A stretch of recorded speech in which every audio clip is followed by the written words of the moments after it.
as an Anishnaabeg person, as a Michi Saagiig person, I've been taught that we've been taking care of this land for generations, thousands and thousands and thousands of years. It's been our responsibility given to us by Creator to take care of these lands and waters and to ensure that they stay in a good way for future generations. And that's what we mean when we mention those yet to come. It's those generations that haven't been born yet. That's what we take care of this land for. And we find in our language the very methods that we need to use to take care of the land, because our language is of the land. And as Elder Claudette Commanda says, our language is from this land. It didn't come from anywhere else. It didn't travel from anywhere. It didn't come from across the big water. It didn't come up the river system. It grew from the land itself. And that language holds who we are as people, holds our culture, and holds us responsible. So that's one of the beautiful things about our language. As Anishnaabeg people, we signed a lot of treaties. And we started signing those treaties as early as the 1700s, 1764 with the signing of the Treaty of Niagara. That was a big deal for both of our nations, for the Anishnaabeg, for the Indigenous Nations of this land, and for the British nation. That was the first time that we treated together. But previous to that, the nations that lived in this land, we treated with each other. The last treaty that we signed was in 1923. That was the Williams Treaties. And that treaty specifically is the one that was designed to ensure that there would be settlement and troop movement and that there would be development. But it was also a treaty of sharing what the land gave to us. That treaty was just recently settled, by the way, a few years back. It took a long time. It's an important treaty. We also have Treaty 20, which was signed in 1818, and that one is important for Anishnaabeg people because it establishes into Canadian law our rights to hunt, trap, harvest within a specific area. And we were recognized in that treaty as nation-to-nation negotiations, and that was important. That is important. Everything that was discussed in those treaties, in those negotiations, is still very impactful to this day. It regulates how we relate to each other, how we share the land, how we develop the land. This treaty wall, it's an amazing thing. You know, you can look at that map and you can figure out just exactly where you are and know that you are in Michi Saagiig or Anishnaabeg territory.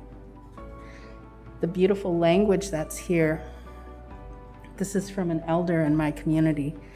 I just showed her what was written, and she said, well, we need to change this, and she did it within 5 minutes. She's an amazing person to work with, and she knows the language like you wouldn't believe. So I'm grateful to Mary Taylor. Moni Taylor is the one who did the translation for the wall. So I'm grateful to her. She's a dear friend and an elder in my community. And she's been working with the language and with our kids for decades now. This, as Dawn was saying, this is an important step towards reconciliation. The recognition and acknowledgement of this treaty, these treaty lands, and the recognition of the responsibilities that we have to each other. That's really important when we're talking about reconciliation. That's really important. One of the things that's important to remember too about reconciliation is it has to have action. That action is our thoughts and our ideas being made physical. And the thing about that is, once you start thinking about that and moving in a certain way and being a certain way, it causes a shift in your thinking. And it's that change in your thinking that's the very seed of reconciliation starting to grow within you. And so you need to nurture that. And it all comes with thinking differently, behaving differently toward each other, behaving with respect and honor toward the land and to each other. And once we start doing that, we start changing. And once we start changing, great things happen. We've seen that. We've seen it with this campus.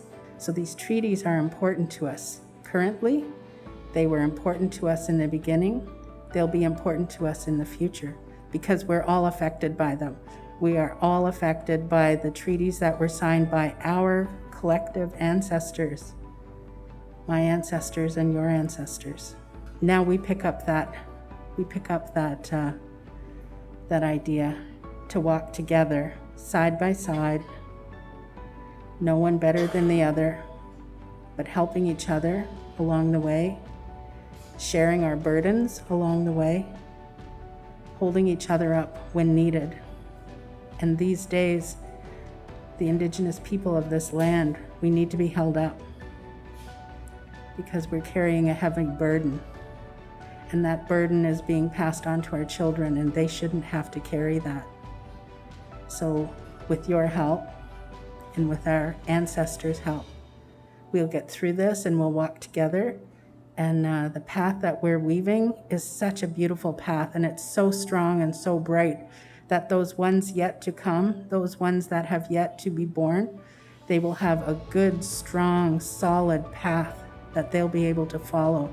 And where they walk, they'll be able to know that we worked really hard together to provide for them a place that they can be proud of, that they can be safe, that they can take care of, and that they can learn the teachings of the land and learn that together in a good way.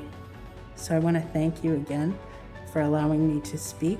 It is a truly honorable thing to be here today to speak with you. So miigwech for that.